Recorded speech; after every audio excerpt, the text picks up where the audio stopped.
दोस्तों, आज मैं आपको बताने जा रही हूँ कि दरअसल बुद्ध के सर पर जो घुंघराले बाल बनाए जाते हैं, आखिर वो है क्या।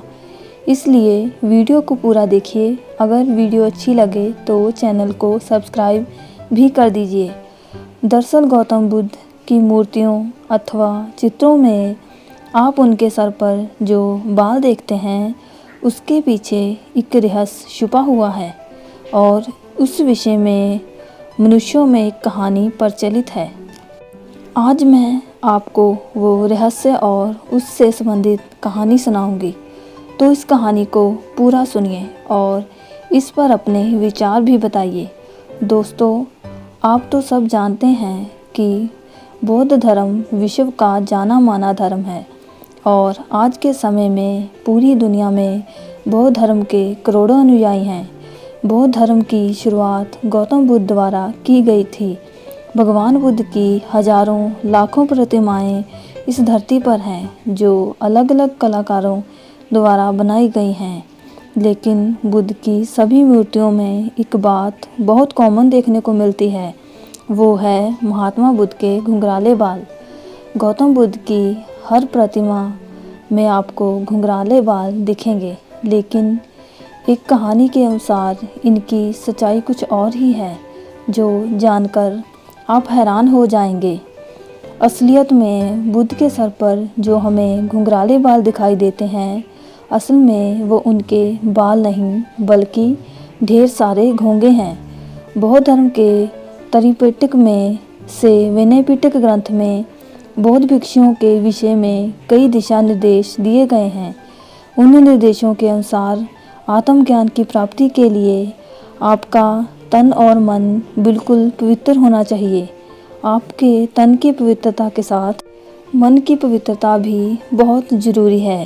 तन की पवित्रता के लिए ही बौद्ध भिक्षु अपने सिर का मुंडन करवा लेते थे।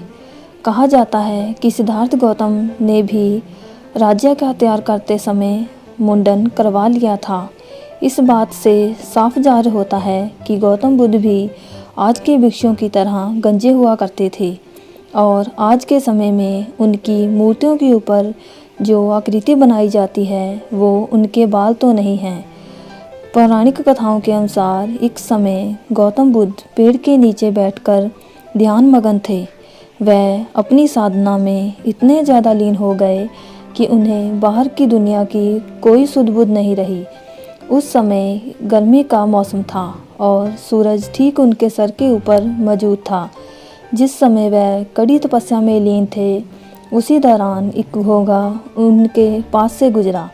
भगवान बुद्ध के तप को देखकर घोंघा वहीं रुक गया और सोचने लगा कि इतनी गर्मी में ये किस प्रकार साधना में लीन हैं। इनके सर पर तो बाल भी नहीं हैं, ऐसे में इन महात्मा को अधिक गर्मी लग रही होगी। ये बात सोचता हुआ वो घोंघा रेंगकर महात्मा बुद्ध के सर पर पहुंच गया। उसने सोचा, अगर मैं यहीं सर पर रहूँगा तो इन्हें गर्मी का एहसास कम होगा। दरअसल घोंघे का शरीर थोड़ा लचकीला और नमी वाला होता है तथा उसे पकड़ने से ठंडक का एहसास भी होता है। एक घोंघे को ऐसा करता देख कई घोंघे महात्मा बुद्ध के सर पर चढ़ गए। बहुत सारे घोंघों ने बुद्ध के सर को पूरी तरह से ढक दिया। महात्मा बुद्ध के आत्मज्ञान की प्राप्ति में उन घोंघों का भी योगदान माना जाता है, जिन्होंने अपने प्राण देकर उन्हें गर्मी से बचाने में मदद की थी। उन घोंघों की याद में ही महात्मा बुद्ध की मूर्तियों के सर पर आज घुंघराले बाल जैसी आकृति बनाई जाती है।